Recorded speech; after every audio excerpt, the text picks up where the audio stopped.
പ്രിയ ശ്രോതാക്കളെ, നമസ്കാരം. ഞാൻ എൻ്റെ പ്രിയ ഗാനങ്ങൾ.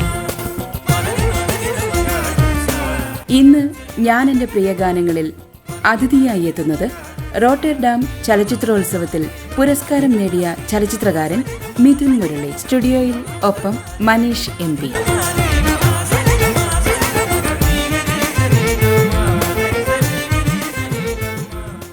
നമസ്കാരം പ്രിയ ശ്രോതാക്കളെ, ഞാൻ എൻ്റെ പ്രിയഗാനങ്ങളിലെ ഈ അധ്യായത്തിലേക്ക് ഏവർക്കും സ്വാഗതം. സിനിമ പാരഡൈസോ എന്ന് പറഞ്ഞ ഒരു ഇറ്റാലിയൻ ചിത്രമുണ്ട്. ആൽഫ്രെഡോയും സാൽവത്തോറിൻ്റെയും കഥ പറഞ്ഞ ചിത്രം. ആൽഫ്രെഡോ ആവാനാണ് സാൽവത്തോർ ആഗ്രഹിച്ചത്. അതുപോലെ ആൽഫ്രഡിൻ്റെയും സാൽവത്തോറിൻ്റെയും കഥയ്ക്ക് സമാനമായ ഒരു കഥയുള്ള ഒരു അതിഥിയാണ് നമുക്കിന്നുള്ളത്. ആൽഫ്രെഡോ ആ നാട്ടിലെ ഒരു പ്രൊജക്ഷനിസ്റ്റ് ആയിരുന്നു. സാൽവത്തോർ ആഗ്രഹിച്ചതും പ്രൊജക്ഷനിസ്റ്റ് ആവാനാണ്. പക്ഷേ ആയത് ഒരു വലിയ സൂപ്പർ സ്റ്റാർ. കുട്ടിക്കാലത്ത് ഒരു പ്രൊജക്ഷനിസ്റ്റ് ആവാൻ ആഗ്രഹിച്ച് ഫിലിം മേക്കറായ മിഥുൻ മുരളിയാണ് ഇന്ന് നമ്മുടെ അതിഥി. സ്വാഗതം. ഹായ്. ഞാൻ ഈ പറഞ്ഞതുപോലെ സാൽവത്തോറിനെ സംബന്ധിച്ചോളം ആൽഫ്രെഡോ സിനിമാ തിയേറ്ററിലാണ് ഉണ്ടായിരുന്നതെങ്കിൽ താങ്കൾക്ക് സിനിമ വീട്ടിൽ തന്നെ ഉണ്ടായിരുന്നു. സിനിമയുടെ ഒരു കമ്പം അതെങ്ങനെയാണ് വളർന്നത്? എൻ്റെ കണ്ടംപററി ഫിലിം മേക്കേഴ്സിൻ്റെ അടുത്തൊക്കെ സംസാരിക്കുമ്പോൾ ഞാൻ മനസ്സിലാക്കിയിട്ടുള്ളൊരു കാര്യം, എല്ലാവർക്കും സിനിമ എന്നൊരു ഇൻസ്പിറേഷൻ തുടങ്ങിയിട്ടുള്ളത് മിക്കവാറും ഒരു കോളേജ് കാലഘട്ടത്തിലോ അല്ലെങ്കിൽ വേൾഡ് സിനിമയിലേക്ക് ഒരു എക്സ്പോഷർ കിട്ടി തുടങ്ങുമ്പോഴൊക്കെയാണ്. പക്ഷേ എനിക്ക് ഇൻസ്പിറേഷൻ എന്ന് പറഞ്ഞാൽ ഈ അനലോഗ് ഫിലിം പ്രൊജക്ടേഴ്സ് എന്ന് പറഞ്ഞൊരു മെഷീൻ. വളരെ ചെറുപ്പത്തിൽ എനിക്ക് അത് ത്രെഡ് ചെയ്യാനും അതിൽ സിനിമകൾ കാണിക്കാനും അത് വർക്ക് ചെയ്യുമ്പോൾ അതിൽ നിന്ന് വരുന്ന ലൈറ്റ്, ലെൻസ്, അതിൻ്റെ ഒരു സെല്ലുലോയിഡ് ഈ ലൈറ്റിൻ്റെ മുമ്പിൽ കൂടെ പാസ് ചെയ്ത് പോകുമ്പോൾ ഒരു സ്മെല്ലുണ്ട്. അപ്പോൾ ഇതിനോടുള്ളൊരു അഡിക്ഷനും ഈ മെഷീൻ വർക്ക് ആവുന്നു, ഇത്തരത്തിൽ മാജിക്കലായിട്ടുള്ളൊരു ഇമേജ് പ്രൊജക്റ്റ് ആവുന്നു, സൗണ്ട് കേൾക്കുന്നു. അപ്പോൾ ആ ഒരു അനലോഗ് പ്രൊജക്ടേഴ്സ് വർക്ക് ചെയ്യുന്ന, അതിപ്പോൾ എന്ത് ഗേജും ആയിക്കോട്ടെ, 16mm 35mm, എല്ലാത്തിനോടുള്ളൊരു പ്രേമമാണ് ഇവോൾവ് ചെയ്ത് സിനിമയോടുള്ള ഇഷ്ടമായി മാറിയത്. വളരെ ചെറുപ്പത്തിൽ തന്നെ ഇതേപോലെ ഇമേജസിനോട് ആയിരുന്നു കമ്പം, കഥകൾ പറയുന്നതിനോടല്ല. അതുകൊണ്ട് തന്നെ ഇന്ത്യൻ മാസ്റ്റേഴ്സിൽ രാം ഗോപാൽ വർമ്മയുടെ ട്രീറ്റ്മെൻറ്റിലെ ക്വിർക്കിനെസ്സും മണിരത്നത്തിൻ്റെ ഒരു ട്രീറ്റ്മെൻറ്റിലെ ഭയങ്കര ഒരു സിനിമാറ്റിക് ഫീലും ഇതിനോട് രണ്ടുമായിരുന്നു ഇഷ്ടം. അങ്ങനെ പോയിക്കൊണ്ടിരിക്കുമ്പോൾ ഒരു 10th ഒക്കെ കഴിഞ്ഞ കാലഘട്ടത്തിലാണ് ഞാൻ എൻ്റെ സുഹൃത്ത് ക്രിസ്റ്റ്യൻ ജോസഫിനെ പരിചയപ്പെടുന്നത്. പുള്ളിയുടെ കയ്യിൽ അതിലേക്ക് വരുന്നതിന് മുന്നേ തന്നെ ചെറുപ്പകാലത്ത് വീട്ടിൽ ഒരു 16mm പ്രൊജക്ടർ ഉണ്ടായിരുന്നു. അപ്പോൾ ഇതുമായിട്ട് പരിചയപ്പെടുന്ന അല്ലെങ്കിൽ അത് ത്രെഡ് ചെയ്യാൻ അറിയാവുന്ന ഒരു ബാല്യകാലമാണ് താങ്കൾക്ക്. അന്നത്തെ സംബന്ധിച്ചോളം ഇന്നും അതൊരു ലക്ഷറിയാണ്. നേരത്തെ ഫിലിമിൻ്റെ മണത്തിനെ കുറിച്ച് പറഞ്ഞു. അപ്പോൾ അതെല്ലാം പിന്നീട് ഒരു കാലത്തേക്ക് ഒരു ഫിലിം മേക്കർ ആവാൻ പ്രചോദനമായി എന്ന് തോന്നിയിട്ടുണ്ട്. തീർച്ചയായും ഇതാണ് ആ മെഷീൻ, സെല്ലുലോയിഡ്. ഇതാണ് സിനിമയിലേക്ക് എന്നെ ആകർഷിച്ച ആദ്യത്തെ ഘടകം. അല്ലാതെ ഏതെങ്കിലും ഒരു മാസ്റ്ററിൻ്റെ സിനിമ കണ്ടിട്ടോ ആ സിനിമയുടെ ഒരു സ്ട്രക്ചറും ഫോമൊക്കെ മനസ്സിലാക്കുന്നതിന് മുൻപുള്ളൊരു പ്രായത്തിൽ ഈ മെഷീനാണ് എന്നെ ഇതിലേക്ക് കൂടുതൽ അട്രാക്ട് ചെയ്തിട്ടുള്ളത്. പക്ഷേ താങ്കൾ സിനിമ എടുക്കുന്ന രീതിയിലേക്ക് വരുമ്പോൾ സിനിമയുടെ എല്ലാ സങ്കേതങ്ങളെയും പൊളിച്ചുകൊണ്ടുള്ളൊരു രീതിയിലാണ് താങ്കൾ സിനിമ എടുക്കുന്നത്. താങ്കൾ ഒരു ഫോർമാറ്റിനെ അംഗീകരിക്കുന്നില്ല. ഒരു അതോറിറ്റേറിയൻ എന്നുള്ളൊരു കൺസെപ്റ്റിലാണ് തുടക്കം മുതൽ അവസാനം വരെ ഒരു ഫിലിം മേക്കറിന് തന്നെ തീരുമാനമെടുക്കുകയും നേരിട്ട് തന്നെ ഇടപെടുകയും ചെയ്യുന്നൊരു രീതിയിലാണ്. എന്തുകൊണ്ടാണ് അങ്ങനെ ഒരു പിടിവാശി? പല വേൾഡ് സിനിമ നമ്മൾ പഠിച്ചുകൊണ്ടിരിക്കുമ്പോൾ മനസ്സിലാക്കാൻ പറ്റുന്നൊരു കാര്യമുണ്ട്, ഫിലിം മേക്കിംഗ് ഒരു ഗ്രൂപ്പായിട്ടുള്ളൊരു പ്രോസസ്സാണ്. അങ്ങനെ തന്നെയാണ് വർക്കാവുന്നത്. ഇൻഡസ്ട്രി വർക്കാവുന്നതും ഈവൻ ആർട്ട് ഹൗസ് സിനിമകളും വർക്കാവുന്നത് അങ്ങനെയാണ്. അതിനെ ഇടയ്ക്കൊക്കെ ബ്രേക്ക് ചെയ്തിട്ടുണ്ട്. ഇപ്പോൾ ഫ്രഞ്ച് ന്യൂ വേവിലും ജർമ്മൻ എക്സ്പ്രഷനിസം ആ മൂവ്മെൻറ്റിൻ്റെ സമയത്തൊക്കെ ഒരാളൊരു ക്യാമറയും എടുത്ത് ഒരു 8mm ഗേജിലൊക്കെ ഷൂട്ട് ചെയ്യുന്ന ഒരു one man army kind of cinemas ഇറങ്ങിയിട്ടുണ്ട്. എങ്കിലും പൊതുവേ ഇപ്പോൾ നമ്മളതിനെ ആരാധിക്കുന്ന ഇപ്പോൾ ടാർക്കോസ്കിയുടെ സിനിമകൾ എടുത്തു കഴിഞ്ഞാൽ വളരെ വെൽ മെയ്ഡ് ഇൻഡസ്ട്രിയൽ സ്റ്റാൻഡേർഡ്സിൽ ഉണ്ടാക്കിയെടുത്തിട്ടുള്ള സിനിമകളാണ്, അതിൻ്റേതായിട്ടുള്ള എല്ലാ ടെക്നീഷ്യൻസിനെയും ഇൻക്ലൂഡ് ചെയ്ത്. പക്ഷേ എനിക്ക് ഈ ഓട്ടർഷിപ്പ് എന്നുള്ളൊരു ടേമിനോടുള്ള ഒരു ഇഷ്ടമാണ്. അതായത് ഇപ്പോൾ ഒരു പെയിൻറ്ററിന് പറയാം ഇതെൻ്റെ വർക്കാണ്, അല്ലാതെ ഞാനൊരു ഔട്ട്ലൈൻ വരച്ചിട്ട് പുറത്തുനിന്ന് ഒരാളെ കൊണ്ടുവന്നിട്ട് ആദ്യം ബേസ് കോട്ട് അടിക്കൂ, അത് കഴിയുമ്പോൾ ലൈറ്റ് ആൻഡ് ഷെയ്ഡ് ചെയ്യൂ, അങ്ങനെ പറഞ്ഞിട്ടല്ലല്ലോ ഒരു പെയിൻറ്റിങ് ഉണ്ടാക്കുക. അതേപോലെ ഒരു ഓതറിനാണെങ്കിലും ഒരു ബുക്കിൻ്റെ റൈറ്റിങ്ങിൻ്റെ ക്രിയേറ്റീവ് പ്രോസസ്സ് ഫുള്ളായിട്ട് അയാളുടെ കയ്യിൽ തന്നെയാണ് നിൽക്കുന്നത്. അതിൽ വേറെ ഇൻപുട്സ് ഒന്നുമില്ല. അപ്പോൾ അതുപോലെ തന്നെ ആയിരിക്കണം എൻ്റെ സിനിമയോടുള്ള അപ്രോച്ച്. അത് പ്രത്യേകിച്ചും എനിക്കൊരു ഇൻഡി ഫിലിം മേക്കറായിട്ട് തന്നെ നിലനിൽക്കണമെന്നുള്ള ആഗ്രഹം ഉള്ളതുകൊണ്ടാണ് എനിക്കിത് പറയാൻ പറ്റുന്നത്. ഇൻഡസ്ട്രിയിൽ ഇത് നടക്കുന്ന കാര്യമല്ല. അപ്പോൾ എനിക്ക് തന്നെ ഷൂട്ട് ചെയ്ത് പുറത്തുനിന്നുള്ള ഇൻപുട്സ് തീരെ കുറച്ച്, അതിപ്പോൾ എത്ര മോശമായാലും അത് കാണിച്ചു കഴിയുമ്പോൾ ഇതിൽ കാണുന്ന വിഷ്വൽസും ഓഡിയോയും പൂർണ്ണമായിട്ടും എൻ്റേതാണെന്ന് പറയാൻ പറ്റണം. അപ്പോൾ ഇതിലാകെ ഈ ക്രിയേറ്റീവ് പ്രോസസ്സിൽ ഞാൻ എൻ്റെ ലൈഫിൽ ഇതുവരെ എനിക്ക് വേറൊരാളുടെ ക്രിയേറ്റീവ് കോൺട്രിബ്യൂഷൻസ് സേഫായിട്ട് എടുക്കാം എന്ന് തോന്നിയിട്ടുള്ളത് എൻ്റെ കിസ് വാഗണിൽ എൻ്റെ ക്രിയേറ്റീവ് പാർട്ട്ണറായിരുന്ന ഗ്രീഷ്മ രാമേന്ദ്രൻ്റെ ഇൻപുട്സാണ്. ബാക്കി എനിക്ക് സിനിമയെക്കുറിച്ച് വളരെ ഡീപ്പായിട്ട് സംസാരിക്കാൻ പറ്റുന്ന അനവധി ഫ്രണ്ട്സ് ഉണ്ട്. അതിപ്പോൾ കിസ് വാഗൺ ഇൻ്റർനാഷണലി പ്രസൻറ്റ് ചെയ്ത കൃഷ്ണേന്ദു കലേഷ്, എൻ്റെ ബാല്യകാല സുഹൃത്ത് ക്രിസ്റ്റൻ ജോസഫ്, ഇവരുമായിട്ടൊക്കെയുള്ള സംവാദങ്ങളിൽ ഒരുപാട് സിനിമയെക്കുറിച്ചുള്ള പുതിയ പുതിയ അറിവുകളും പലതും കിട്ടാറുണ്ടെങ്കിലും വൺസ് ഞാൻ ആ സിനിമ ഉണ്ടാക്കുന്ന പ്രോസസ്സിലേക്ക് കടന്നാൽ പിന്നെ ഇൻപുട്സ് ചോദിക്കില്ല. അതിനു മുൻപ് സംസാരിച്ചിട്ടുള്ള ഓർമ്മകൾ വെച്ചിട്ടും ആ ഫീഡ് വെച്ചിട്ടാണ് ഞാൻ വർക്ക് ചെയ്യാൻ എപ്പോഴും എനിക്ക് താല്പര്യം. ആ മേക്കിംഗ് പ്രോസസ്സിൽ അതിൽ ഞാനൊരു ഹിറ്റ്ലറാണെന്ന് പറയുന്നതായിരിക്കും. അതിനൊന്ന് ബ്രേക്ക് ചെയ്യാൻ പറ്റിയിട്ടുള്ളത് ഗ്രീഷ്മയായിട്ടുള്ള പാർട്ട്ണർഷിപ്പിലാണ്. അതിലെനിക്കെല്ലാം സിങ്ക് ആവുന്നുണ്ട്. ഇതൊരു പാട്ട് പരിപാടി കൂടിയാണ്. അപ്പോൾ നമുക്കൊരു പാട്ട് കേട്ടിട്ട് തുടർന്ന് സംസാരിക്കാം. എനിക്ക് ഒരുപാട് ഇഷ്ടമുള്ള സിനിമയാണ് മദനോത്സവം. അതിൽ സലിൽ ചൗധരി സാർ കമ്പോസ് ചെയ്ത നീ മായും നിലാവോ എന്ന പാട്ടൊന്ന് പ്ലേ ചെയ്ത. ജീവൻ്റെ കണ്ണീരോ ONVയുടെ വരികളാണ്. നമുക്ക് ആ പാട്ട് കേട്ട് വരാം. തുടക്കത്തിൽ ഞാൻ സൂചിപ്പിച്ചതുപോലെ സിനിമ വീട്ടിൽ തന്നെ ഉണ്ടായിരുന്നു. അപ്പോൾ അതുകൊണ്ട് തന്നെ താങ്കൾക്ക് ഒരു ഫിലിം മേക്കർ ആവാം എന്നൊരു, അല്ലെങ്കിൽ അങ്ങനെ ഒരു കൺസെപ്റ്റ് വീട്ടിൽ അവതരിപ്പിക്കുമ്പോൾ ഉള്ളൊരു സാഹചര്യം എന്തായിരുന്നു, ഒരു പ്രതികരണം? സിനിമ വീട്ടിൽ തന്നെ ഉണ്ടായിരുന്നത് എനിക്ക് പ്രതികൂലമായിട്ടാണ് ബാധിച്ചിട്ടുള്ളത്. കാരണം അതിൻ്റെ പ്രോസ് ആൻഡ് കോൺസ് കറക്റ്റായിട്ട് അറിയാവുന്ന ഒരാളാണ് എൻ്റെ അച്ഛനും എൻ്റെ അങ്കിളും. മൊത്തം ഫാമിലിക്ക് അതിൻ്റെ കാര്യങ്ങൾ അറിയാം. അതുകൊണ്ട് ഞാൻ സിനിമ മാത്രം പഠിക്കട്ടെ, അതായത് ഇപ്പോൾ ഒരു SRFTയിലൊക്കെ പഠിച്ച് ആ ഒരു ട്രാക്കിൽ പോകണമെന്നായിരുന്നു ആഗ്രഹം. പക്ഷേ ഒരു പ്രൊഫഷൻ കയ്യിലുണ്ടായിട്ട് പിന്നെ അങ്ങനെ ഒരു ചാൻസ് എടുത്തോ. പ്രത്യേകിച്ച് എൻ്റെ അച്ഛനും അമ്മയ്ക്കും അറിയാം എൻ്റെ അഭിരുചികൾ ഇങ്ങനെയാണ്. ഒരിക്കലും ഇതൊരു മെയിൻ സ്ട്രീം സിനിമകളെടുത്ത് അതിൽ നിന്നൊരു ഇൻകം ഉണ്ടാവുക, അത്തരത്തിലുള്ള സിനിമകൾ ഞാൻ ഇഷ്ടപ്പെടുന്നില്ല എന്ന് അവർക്കറിയാം. അതുകൊണ്ട് തന്നെ എനിക്കൊരു പ്രൊഫഷൻ ഉണ്ടായിട്ട് അതിലോട്ട് തിരിഞ്ഞോളൂ എന്നുള്ളതായിരുന്നു പറഞ്ഞത്. അപ്പോൾ അതുകൊണ്ട് ഞാൻ മെർച്ചൻ്റ് നേവിയിൽ 2007 തൊട്ട് 2017 വരെ മെർച്ചൻ്റ് നേവിയിലായിരുന്നു. അവസാനം സെക്കൻഡ് ഓഫീസറായിട്ട് ആണ് ഞാൻ നിർത്തിയത്. എനിക്കിനിയും കണ്ടിന്യൂ ചെയ്യാം, പക്ഷേ എനിക്ക് ഇങ്ങനെ പോകുന്നതാണ് ഇഷ്ടം. മർച്ചൻ്റ് നേവി തന്നെ ഒരുപാട് പേര് വളരെയധികം മോഹിക്കുന്ന ഒരു സ്ഥലമാണ്. അത് സെക്കൻഡ് ഓഫീസർ എന്ന് പറയുന്നത് വളരെ ഡിസ്റ്റിങ്ഷ്ഡ് ആയിട്ടുള്ള റാങ്കാണ്. അത് ഇത്തിരി ഒരു ബ്രേവ് ഡിസിഷൻ എടുക്കേണ്ടി വന്നു എനിക്ക് ആ സ്റ്റേജിൽ. ഞാൻ ആദ്യത്തെ സിനിമ എൻ്റെ 2015 ഗ്രഹണം ചെയ്ത് കഴിഞ്ഞിട്ട് ഞാൻ ഒരു സെയിലിംഗ് കൂടെ ചെയ്തു. അത് കഴിഞ്ഞ് തിരിച്ചു വന്ന് ഹ്യൂമാനിയ എന്ന സെക്കൻഡ് ലൈവ് ആക്ഷൻ അത് ചെയ്ത് കഴിഞ്ഞിട്ട് പിന്നെ ഞാൻ വീട്ടിൽ പറഞ്ഞു ഇനി ഞാൻ കുറച്ച് നാളിത്, കാരണം നമ്മൾ ഡിറ്റാച്ച്ഡ് ആയിട്ട് വേറൊരു വേൾഡിൽ ജീവിക്കുന്നത് പോലെയാണ് മെർച്ചൻ്റ് നേവി, മറ്റൊരു ജോലി പോലെയുമല്ല. അപ്പോൾ ഒരു ഫിലിം മേക്കറിനോ ഒരു ആർട്ടിസ്റ്റിനോ നമ്മൾ റൂട്ടഡായിട്ട് നാട്ടിൽ നിൽക്കേണ്ട ഒരു ആവശ്യമുണ്ട്. എന്നാൽ മാത്രമേ നമുക്ക് ചുറ്റുപാടുകൾ മനസ്സിലാക്കാനും ഒരുപാട് കാര്യങ്ങൾ. അപ്പോൾ 2017 വരെ എൻ്റെ മെൻ്റൽ ഗ്രോത്ത് സ്റ്റാൻഡേർഡ് ആണെന്ന് പറയേണ്ടി വരും. കാരണം അതൊരു ഐസൊലേറ്റഡ് വേൾഡാണ്. കടലിൻ്റെ നടുക്ക് ഒരു 10-14 പേരുമായിട്ട് മാത്രം മിങ്കിൾ ചെയ്ത്. പക്ഷേ ആ 17 തൊട്ട് 24 വരെ ഇവിടെ നിന്നിട്ട് ഇവിടെയുള്ള ആൾക്കാരുമായിട്ടുള്ള ഇൻട്രാക്ഷനിലാണ് എനിക്ക് പെട്ടെന്നുള്ളൊരു, ഒരുപാട് ലേറ്റ് ആയിട്ടാണെങ്കിലും ആ സമയത്തുള്ള ഗ്രോത്ത് വളരെ വലുതാണ്. നാട്ടിൽ നിൽക്കേണ്ട ആവശ്യമുണ്ട് ആർട്ടിസ്റ്റുകൾക്ക്. എങ്കിലും നമുക്ക് സെയിൽ ചെയ്യുമ്പോൾ ഒരു 6 മാസം കടലിൽ, 6 മാസം നാട്ടിൽ, അങ്ങനൊരു സാഹചര്യം ഇല്ലേ? അതുണ്ടെങ്കിലും പിന്നെ മറ്റൊരു ഇതിൻ്റെ ഒരു അതർ സൈഡ് എന്ന് പറഞ്ഞാൽ ഷിപ്പിൽ, പ്രത്യേകിച്ച് നാവിഗേഷൻ സൈഡിൽ അങ്ങേറ്റം കോൺസെൻട്രേഷൻ വേണ്ട ഒരു ജോലിയാണത്. ഇത്രയും എക്സ്പെൻസീവ് കാർഗോ ആയിരിക്കും, ഹൈ റിസ്ക് പ്രൊഫഷനാണത്. അപ്പോൾ എന്നെപ്പോലെ ഇത്രയും പാഷനേറ്റ് ആയിട്ട് ചെറുപ്പം തൊട്ട് ഇങ്ങനെ ഒരു ഡ്രീം കിടക്കുമ്പോൾ, അതായത് എനിക്ക് ഒരു മിനിറ്റിൽ ഒരു 45 സെക്കൻഡ്സ് എങ്കിലും ഞാൻ എന്തെങ്കിലും ഒരു കാര്യം സിനിമയെ പറ്റി ഇങ്ങനെ ചെയ്യാം, അങ്ങനെ കട്ട് ചെയ്തിട്ട് ഇങ്ങനെ ഒരു ഷോട്ട് എടുക്കാം. അപ്പോൾ ഈ തോട്ട്സുമായിട്ട് നടക്കുന്ന ഒരാൾക്ക് അത് സേഫുമല്ല അവിടെ. അതായത് ഞാൻ കാരണം അത് നല്ലതല്ല, അത് ഞാൻ റിസൈൻ ചെയ്യുന്നത് തന്നെയായിരുന്നു ബെറ്റർ ഓപ്ഷൻ എന്ന് എനിക്ക് തന്നെ തോന്നിയിട്ടാണ്. ഞാൻ അവിടെ ജോലി ചെയ്തിരുന്നപ്പോൾ അങ്ങേറ്റം സിൻസിയറായിട്ട് തന്നെയാണ് അവിടെ ചെയ്തിട്ടുള്ളത്. എന്നാലും ഇത് കൊണ്ടുപോകാനുള്ളൊരു ബുദ്ധിമുട്ടുണ്ടായിരുന്നു. സെയിൽ ചെയ്യുമ്പോഴത്തേക്ക് എന്തെങ്കിലും കഥകൾ ആലോചിക്കുകയോ അല്ലെങ്കിൽ ആ കഥകൾ പിന്നീട് സിനിമകളാവുകയോ അല്ലെങ്കിൽ ആക്കാൻ ചിന്തിക്കുകയോ ചെയ്തിട്ടുണ്ടോ? അതാണ് ഇപ്പോൾ കിസ് വാഗണിൻ്റെ ബേസിക് ത്രെഡ് കിട്ടിയിട്ടുള്ളത് ഷിപ്പിൽ വെച്ചാണ്. അതായത് സെക്കൻഡ് ഓഫീസറിൻ്റെ duty time night 12 to 4 noon 12 to 4 navigate ചെയ്യേണ്ട ടൈം. അപ്പോൾ നൈറ്റ് 12 to 4 ഭയങ്കര കാമായിട്ടുള്ളൊരു ടൈമാണ്. സമയത്ത് ഇപ്പോൾ പസഫിക്കിൽ കൂടെയൊക്കെ പോകുമ്പോൾ നമുക്ക് വല്ലാത്തൊരു മൂഡാണ്. രാത്രി ആരും ഉണ്ടാവില്ല, നമ്മൾ മാത്രമായിരിക്കും, നമ്മളൊരു ഡ്യൂട്ടി AB ഉണ്ടാവും. അപ്പോൾ ആ സമയത്ത് ഇത്രയും കാമായിട്ട് വേറെ എക്സ്ട്രാ ജോലിയൊന്നും ഇല്ലാത്തൊരു ദിവസമാണെങ്കിൽ നമുക്ക് കുറച്ച് റിലാക്സ് ചെയ്യാനൊക്കെ പറ്റും. അപ്പോൾ ആ സമയത്താണ് ഇതിൻ്റെ ഒരു ബേസിക് ത്രെഡ് മനസ്സിൽ വന്നത്. വളരെ അപ്പോളിറ്റിക്കലായിട്ടുള്ള ഒരു കൊറിയർ പാഴ്സൽ ഡെലിവറി ഗേളിൻ്റെ അടുത്ത് പ്രത്യേക ഒരു പാഴ്സൽ കയ്യിൽ വരുന്നു. അത് ഡെലിവറി ചെയ്ത് കഴിയുമ്പോൾ ലോകത്ത് കളേഴ്സ് റീസ്റ്റോർഡ് ആവുന്നു. ഇതാണ് ബേസിക്കായിട്ട്. അപ്പോൾ ഈ പാഴ്സലും കൊണ്ടുള്ളൊരു ജേണിയാണ് ഉദ്ദേശിച്ചത്. അപ്പോൾ ഇത് മനസ്സിലേക്ക് കിടക്കുന്നുണ്ടായിരുന്നെങ്കിൽ അതിനൊരു എപ്പിക് സ്ട്രക്ചർ ഉണ്ടായിരുന്നു. അപ്പോൾ എൻ്റെ ഒരു ഇൻഡി ബഡ്ജറ്റ് വെച്ച് ഇതൊരിക്കലും ലൈവ് ആക്ഷൻ സിനിമയായിട്ട് നടക്കില്ലായിരുന്നു.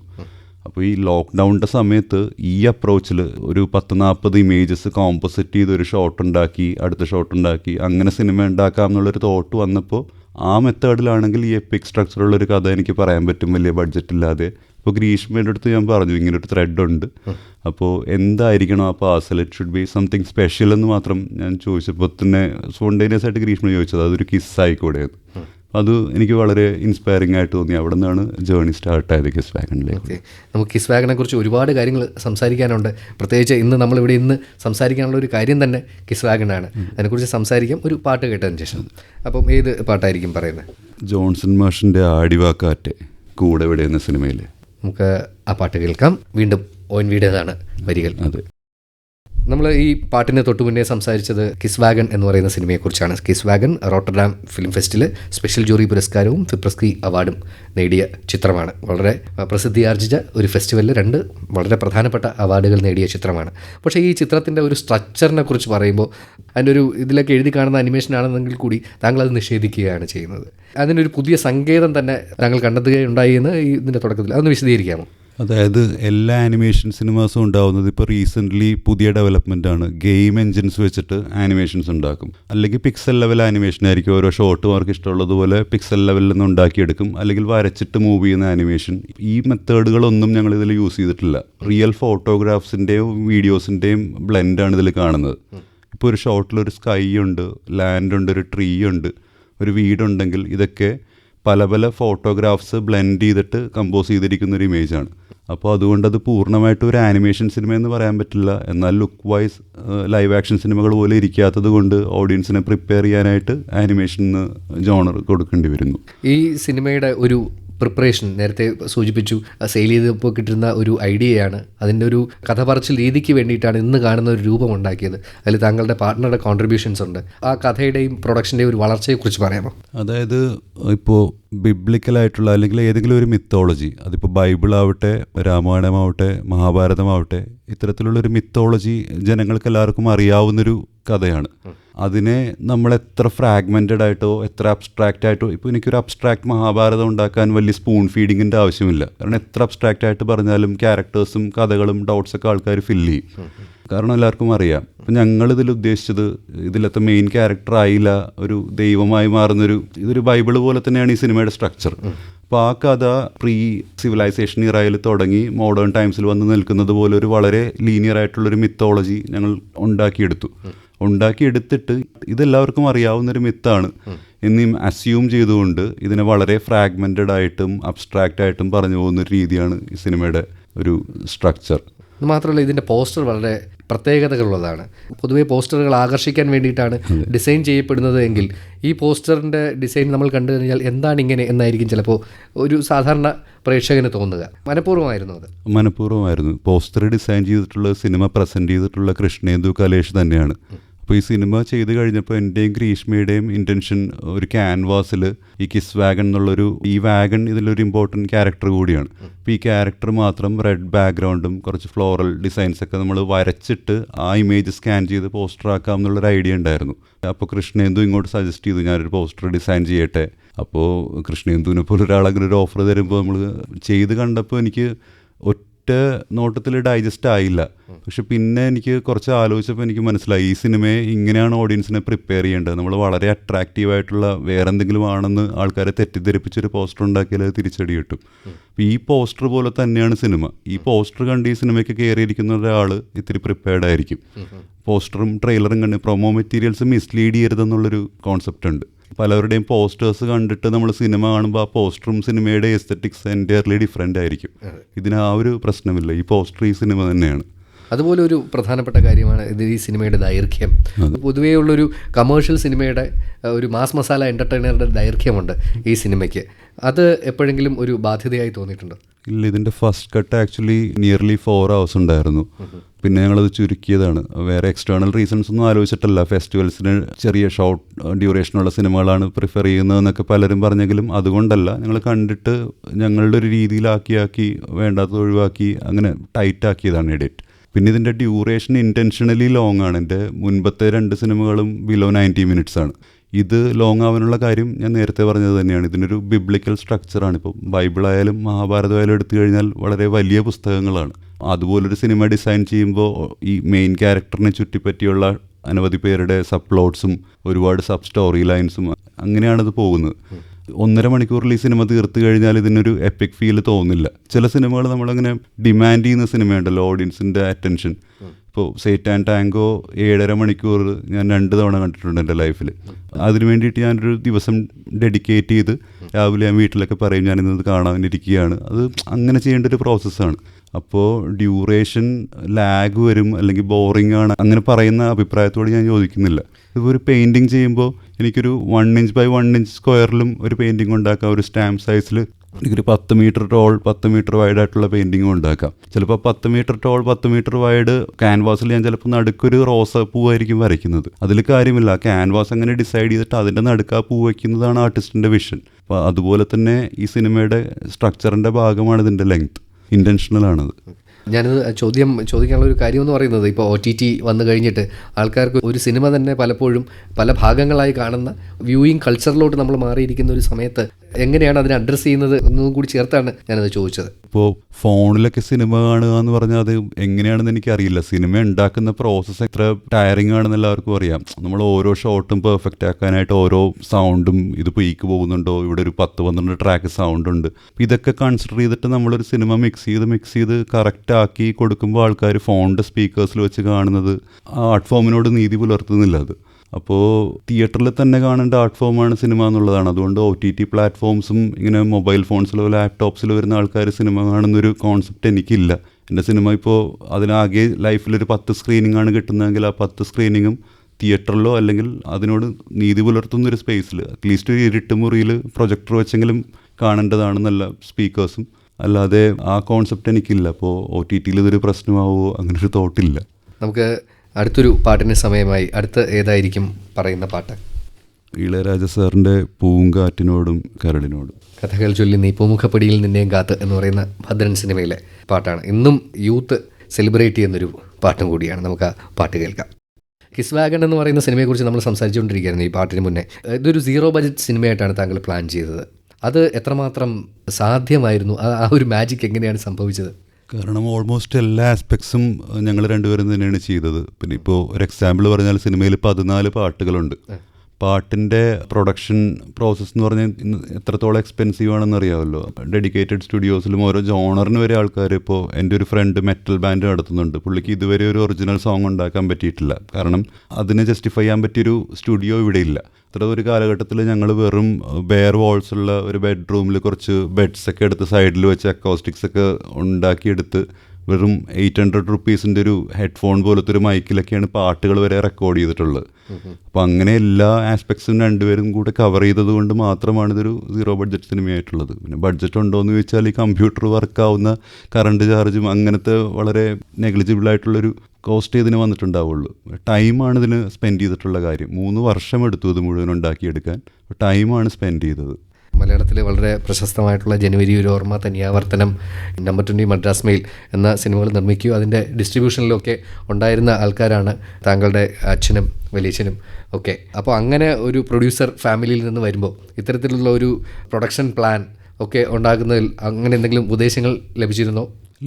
അവരുടെയും എൻ്റെയും ഐഡിയോളജി എൻറ്റയർലി ഡിഫറെൻ്റ് ആണ്. അത് കോൺട്രാഡിക്ടറി ആണ്. അങ്ങനത്തെ സംസാരങ്ങൾ ഉണ്ടാവാറുണ്ട്. അവരുടെ നല്ല ഇൻപുട്സ് ഞാൻ എടുക്കാറുമുണ്ട്.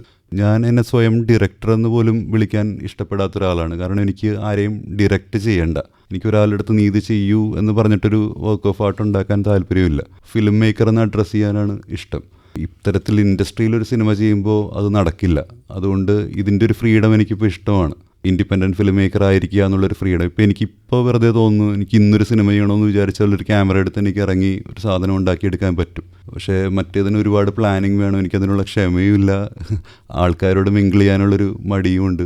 ഇതിന് കുറച്ച് ശാന്തമായിട്ട് നമുക്ക് ഒറ്റയ്ക്ക് ചെയ്യാവുന്നൊരു പരിപാടിയാണ്. ആദ്യത്തെ സിനിമ എന്ന് പറയുന്നത് ഒരു DSLR ക്യാമറയിൽ ചെയ്ത ഒരു സിനിമയാണ്. അത് ഗ്രഹണം എന്ന് പറയുന്നൊരു സിനിമ. അത് താങ്കൾ തന്നെ ആ സിനിമയെ നിരാകരിച്ച് സംസാരിച്ച് കണ്ടിട്ടുണ്ട്. പിന്നീട് വരുന്നത് ഹ്യൂമാനിയ എന്ന് പറയുന്നത് സിനിമ. ഹ്യൂമാനിയക്കകത്തും ഒരു നടനുണ്ട്. അപ്പോൾ പിന്നെയാണ് ഇതെല്ലാം ഒഴിവാക്കി സ്വന്തമായിട്ട് ഒറ്റയ്ക്ക് എന്ന് പറയുന്നൊരു സ്ഥലത്തേക്ക് എത്തുന്നത്. എന്തുകൊണ്ടാണ് ഈ 2 സിനിമകളുടെ പ്രൊഡക്ഷൻ്റെ എക്സ്പീരിയൻസ് ആണോ ഈ 3ാമത്തെ സിനിമയിൽ ഒറ്റയ്ക്ക് അല്ലെങ്കിൽ ഒരു ഓഥർ എന്നുള്ള രീതിയിലേക്ക് മാറാൻ താങ്കളെ പ്രേരിപ്പിക്കുന്നത്? അതായത് ഒറ്റയ്ക്ക് ഇത് ഞാൻ ചെയ്തതാണ് എന്ന് ലോകത്തിനെ കാണിക്കാൻ പറ്റിയൊരു സിനിമ എടുക്കാനുള്ളൊരു അവസരമാണ് ഈ സിനിമയിലൂടെ കിട്ടിയത്. അങ്ങനൊരു സിനിമ എടുക്കാനുള്ള തീരുമാനത്തിലേക്ക് വന്നത് ലോക്ക്ഡൗൺ ഉണ്ടായതുകൊണ്ട് മാത്രമാണ്. ഞങ്ങൾ ലൈവ് ആക്ഷൻ സിനിമ തന്നെയായിരുന്നു പ്ലാൻ ചെയ്തിരുന്നത്. അപ്പോൾ നേരത്തെ ഞാൻ പറഞ്ഞതിന് തന്നെ ഞാനിവിടെ കോൺട്രാഡിക്റ്റ് ചെയ്യുകയാണ്. എനിക്ക് ഡയറക്റ്റ് ചെയ്യാൻ ഇഷ്ടമല്ല, പക്ഷേ ആക്ടേഴ്സ് ഇൻവോൾവ് ആകുമ്പോൾ ഡിറക്ഷൻ വരുമല്ലോ. അതിന് ഞാൻ ചെയ്യുന്നത്, ഞാനെപ്പോഴും സ്ക്രിപ്റ്റ് എഴുതിയിട്ട് ആ സ്ക്രിപ്റ്റിൻ്റെ ഒരു ഓഡിയോ സ്ക്രിപ്റ്റ് ഉണ്ടാക്കും.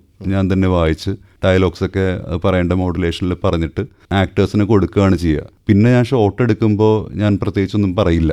അവരെന്ത് ചെയ്യുന്നു മിക്കതും ഫസ്റ്റ് ടേക്കിൽ തന്നെ ഞാൻ ഓക്കെ ആക്കിയിട്ട് വന്നിട്ട് പോസ്റ്റ് പ്രൊഡക്ഷനിലിരുന്ന്, അതായത് മിക്കവരും സിനിമ ഷൂട്ട് തീരുമ്പോൾ, അതായത് പ്രിൻസിപ്പൽ ഫോട്ടോഗ്രാഫി തീരുമ്പോൾ അതിൻ്റെ ഒരു മേജർ പോർഷനായി 80% സിനിമയായി എന്ന് വിശ്വസിക്കുന്നവരാണ് ഫിലിം മേക്കേഴ്സ് മിക്കതും. ഞാൻ കരുതുന്നത്, ഇപ്പോൾ നമ്മളൊരു കുക്കിങ്ങിന് മുൻപ് കറിക്ക് എല്ലാം കട്ട് ചെയ്ത് വെക്കില്ലേ, ആ പ്രോസസ്സ് മാത്രമേ എൻ്റെ ഷൂട്ടിലാവുന്നുള്ളൂ. ഞാൻ എഡിറ്റിംഗ് ടേബിളിൽ വന്നിരിക്കുമ്പോൾ അവിടെയാണ് കുക്കിംഗ് സ്റ്റാർട്ട് ആവുന്നത്. അല്ലെങ്കിൽ ഒരു പെയിൻറ്റർ കളർ പാലറ്റ്സ് ഉണ്ടാക്കുന്നത് പോലെയാണ് എനിക്ക് ഷൂട്ടിങ്. ആ പാലറ്റിൽ നിന്ന് എടുത്ത് പെയിൻറ്റിങ് തുടങ്ങുന്നത് എഡിറ്റിംഗ് ടേബിളിലാണ്. അവിടെ എനിക്ക് ഫുൾ ക്രിയേറ്റീവ് ഫ്രീഡം കിട്ടും. ആക്ടേഴ്സ് വന്ന് അഭിനയിക്കുമ്പോൾ അവരെ ഞാൻ ജസ്റ്റ് ഈ ഓഡിയോ ക്ലിപ്പ് കേൾപ്പിച്ച് കൊടുക്കും, ഈ ഓഡിയോ സ്ക്രിപ്റ്റ് കേൾപ്പിക്കും, എന്നിട്ട് അവരവരുടെ ഇഷ്ടത്തിന് ചെയ്യും. ഞാൻ മൊത്തത്തിലുള്ള സിനിമയുടെ ഒരു സ്വഭാവം മാത്രം പറയും. ഇവിടെ ഇത്തിരി എക്സെൻട്രിക് ആയിട്ട് പോകണം, ഈ സിനിമയുടെ മൊത്തം നേച്ചർ, ഇവിടുത്തെ എഡിറ്റും സൗണ്ട് ഡിസൈനൊക്കെ വരുമ്പോൾ ഇവിടെ കുറച്ച് എക്സെൻട്രിക് ആയിരിക്കും, അപ്പോൾ നിങ്ങൾക്ക് ഓവർ ദ ടോപ്പ് പോവാം, ഇവിടെ സെറ്റിലായിട്ട് മതി എന്ന് മാത്രം. ഞാൻ അത് സ്ക്രിപ്റ്റിൽ തന്നെ ഇൻവോൾവ് ആയിരിക്കും. അത് ആ സമയത്ത് പറയേണ്ടി വരില്ല, ഞാൻ സ്ക്രിപ്റ്റിൽ എഴുതിയിട്ടുണ്ടാവും.